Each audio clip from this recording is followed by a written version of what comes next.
Hi, I'm Tony from TC Dog Training, and I'm going to be talking about long lines within dog training and the safe use of long lines. Long lines are really just long leads. If you're familiar with a horse lunge line, they're pretty much that really. I tend to favour 10-metre long lines because I find anything over that can get a little bit tangled up, a little bit harder to manage. Anything shorter than 10 metres and it's really just a longer lead than what you've already got. So a long line helps us with our recalls, helps us manage the dog whilst giving the dog a little bit of freedom. So they're great training tools. Now I was going to do this video directly talking at the camera outdoors, however the dog trainer's dilemma is around and we've got very strong gales out today, so the microphone was not listenable. It was you could barely hear me speak, so I'm talking directly to my Apple Mac right now. Hopefully it's a lot clearer. But anyway, preparing the long line. Whenever I get one or advise people after they've got one, pop some knots in the long line. So if you've got a 10-metre long line, I would say put about sort of 12 knots in it. The reason we knot the long line up, and it will get knotted anyway, trust me, but the reason we put knots in it anyway is to stop it slipping through our hands. If your dog does pull particularly hard, it slips through your hands and it really does burn. It can cause some nasty damage. So we put a few knots in it, or several knots in it, just to give us something to grab hold of should the dog tug it away from us. Also, if it's sliding along the floor and you put your foot on it, you've got far more opportunity then to stop your dog than if it's slipping under your foot. I recommend in training something called a halty harness quite often. It's a harness that's got a connector on the front and a connector at the back. When you're walking your dog and you're training loose lead walking, a good idea, pop the lead on the front of the dog. If he does pull, it gently guides him around, and we can use that within training. However, when you want to take him to the park and you want him to be a dog and you want to practice your recalls and let him have a bit of freedom, that's where the long line comes in. The long line then connects to the back of the dog.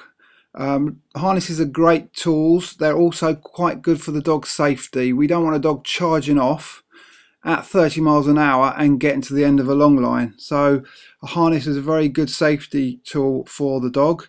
So you gauge it on your dog. If you think your dog's going to bolt to the end of the long line, I would advise getting a harness also. Once you've got the dog relatively well trained, you will not need the harness. So it is a tool that can be used in training. Right, so let's go outside, shall we, for the practical side of this long line talk. And here we have Motley here. I'm just demonstrating there with the long line that it's got knots in it, and I've got plenty of knots to grab hold of should that long line go tight. The way I fit it, we're going to get the end of it, we're just going to clip it to the back of Motley's harness, remember.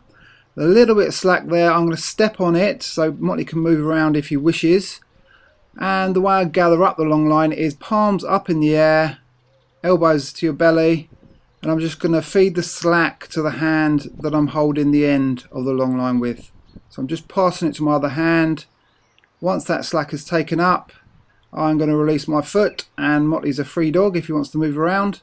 And I've got plenty there that I can control, and I've got a little bit of slack with my other hand. So we're just going with a little bit of fun. I actually let go at that point, but I might decide to carry that slack around me for a little bit longer. But I can let go if necessary.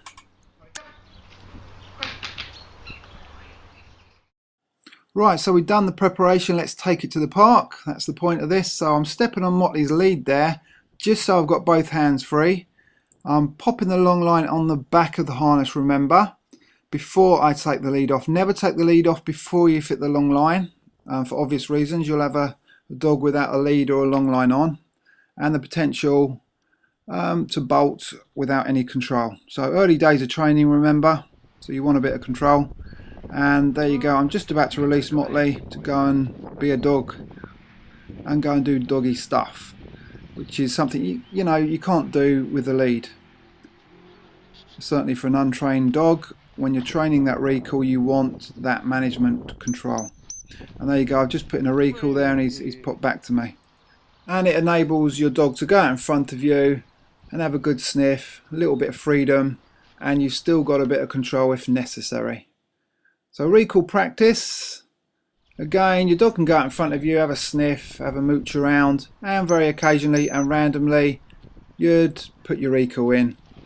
So Motley comes back to me and gets a little treat for coming back. And I'll re-release him out to the park.